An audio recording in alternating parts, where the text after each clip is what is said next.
In this lesson, you're going to learn about the fill handle function of Microsoft Excel. So simply what you need to do is open your Microsoft Excel worksheet, click on any cell that you want to use the fill handle on. Then once you hover your keyboard cursor or arrow to the bottom right hand, you'll see this box. When you highlight it, you're going to see a crosshair that's going to appear. So the fill handle is used to quickly fill other cells with the same information or a series of information that you do not want to fill manually, or you want to for Excel to pre-fill for you quickly, because sometimes you may be doing a lot of work and you do not want to type each cell with the same information, or you do not want to type each cell with the series following the previous one. For example, let's say I want to fill cell A1 up to cell A17 with the word Mary, but I don't want to type Mary each and every time that I want to input my information. So what I'll simply do is I will highlight the cell A1, drag my cursor, and make sure I get the crosshairs on the bottom right hand. Once I get the crosshairs, what I do, I press the left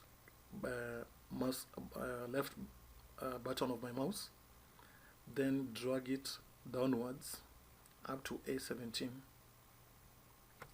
Once I leave that, you'll see that Excel is going to pre-fill all the corresponding cells from A1 to A17 with Mary. And if you look at to the pre-filled cells, you'll see this option. And when I click on it, Excel will tell me what type of fill function it has performed. For example, in this case, it has performed a copy cells fill function. I can fill formatting only. I can fill without formatting. I can flash fill. So these are the various options of the fill function. But by default, for people's names or places, Excel will just copy the same name. Okay, let's look at another example. This one is called track 1, but I want Excel to pre-fill cell C1 up to cell C17 in an ascending order. So what I will simply do is I'll make sure I bring my cursor to the bottom right hand, make sure I have the crosshairs, then left click on it, then drag downwards. And if you can clearly see, Excel has performed an incremental from track 1 to track 2 to track 3. Excel knows that this one is the type of information that I want it to do an increment on. But let's say I did not want the increment to be done, but I just wanted cell C1 up to C17 to just have track 1 information without incrementals. So what I'll simply do, I'll go to the fill handle options, click on it, and Excel will tell me what it has done. And Excel tells me that the type of fill function that it has performed is fill series. But if I do not want that, I just wanted track 1 from C1 to C17, I'll just click on copy cells, and Excel will pre-fill C1 up to C17 with the same information. But if I wanted it to be in an ascending order or in an incremental order, I'll just select fill series. Let's say Excel also does not just do the fill function with just incremental by 1 or by default. Let's say, for example, the first F1 cell, the first E1 cell has the information 67. The second E2 cell has the information 70. Let's increment by 2. Let's put 69 over here. So the incremental has been done by 2. So Excel now reads, if I want to do a fill function, I highlight cell E1, drag the selection up to cell E2 using this big plus sign.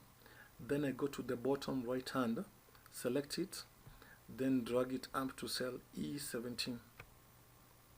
And if you look at the numbers, Excel has increased the value by 2 because it has read from the previous E1 and E2 that the increment had been done by 2.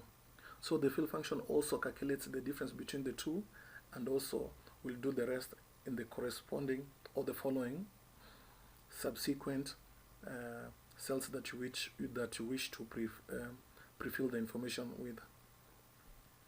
Okay, if you go to cell G1 and I want the days to be pre-filled, I simply need to put my cursor to the bottom right hand, make sure I have the crosshairs, then drag it down, and Excel is going to increase the dates incrementally. If I do not want that function, I simply click on the autofill options, then select maybe either copy cells if I want to retain the same date throughout the same cells from G1 to G17, or I can select each other options or other options that I may wish to pre-fill the cells with according to my needs at the moment.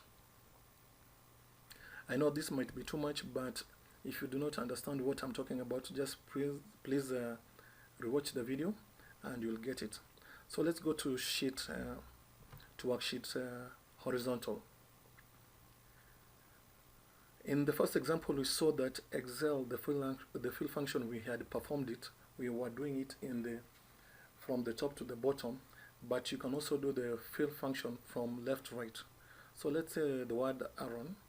I want the name Aaron, to be pre-filled up to cell K1 from cell A1.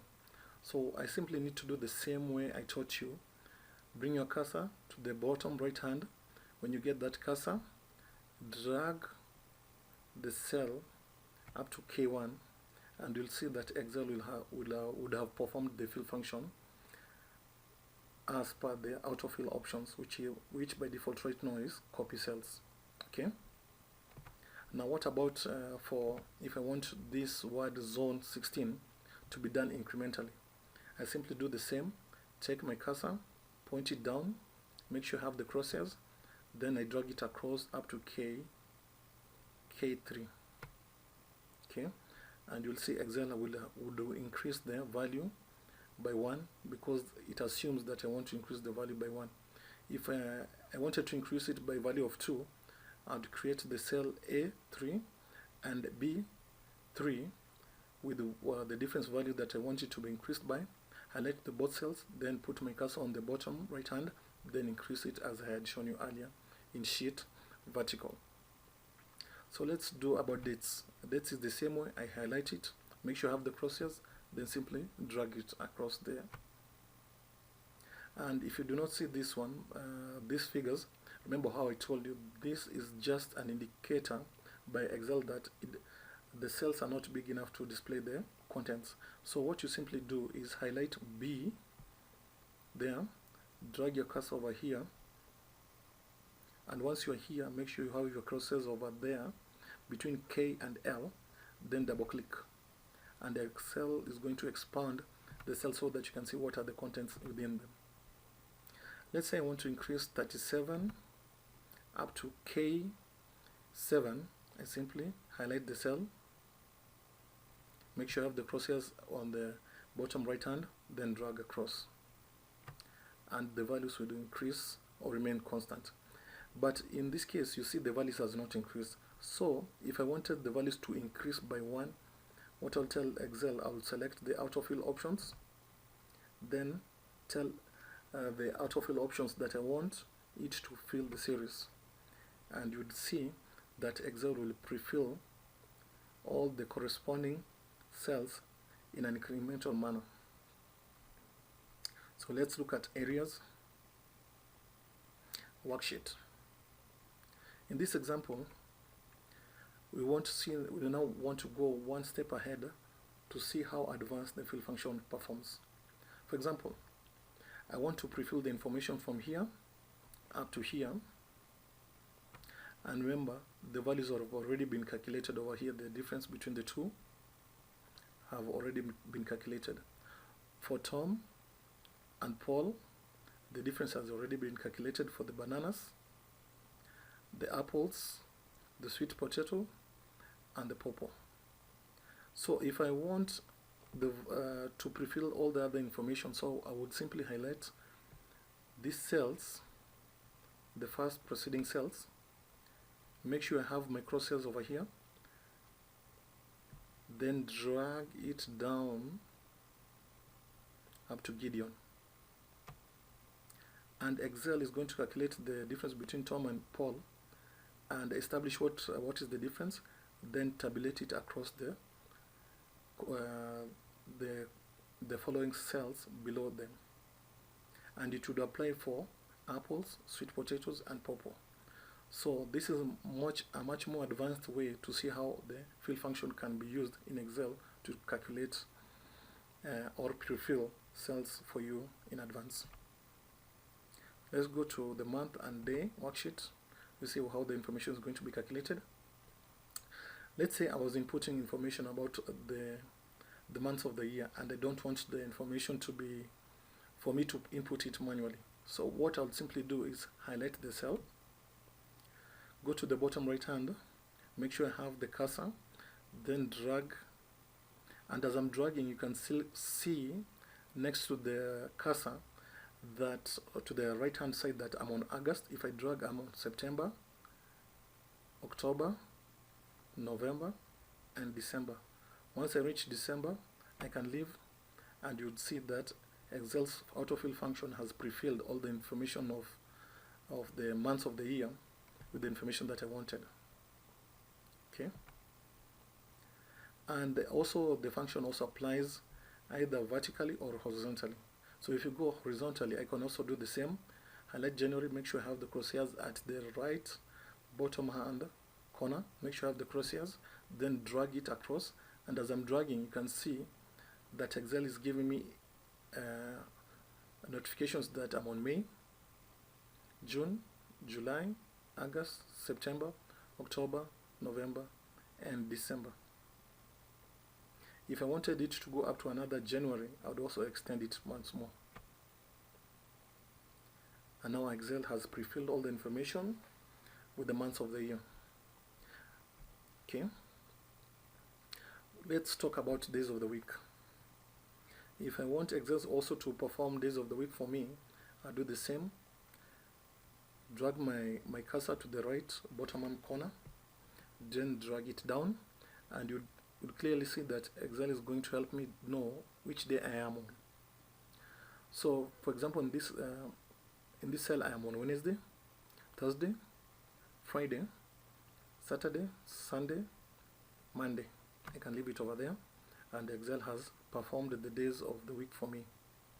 It can also do short abbreviations of the days of the week for you. You do not have to input the full days of the week. For example, this is a short form of Wednesday. If I want Excel to pre-fill the days of the week for me, I do the same. Highlight the cell, take my cursor, make sure I am at the bottom right hand corner, get the black cursor, then drag it across. Excel is going to give me indications of which day of the week I am on. I'm on Saturday, then Sunday, Monday, Tuesday, Wednesday. Okay. And also the same applies whether I click on Thursday, then drag it down vertically. The same still applies, and also Excel is going to give me indications of where I am. If I want to skip certain days of the week, I can go to the autofill functions, select it, then select fill weekdays and exclude weekends. Okay, so if I select fill weekdays, you would see that Excel has skipped any weekend. So it's Thursday, Friday, Saturday, Thursday, Friday, skip Saturday, Sunday, then it goes back to Monday. But if I want it to go back into the same series it was, I'll select fill days.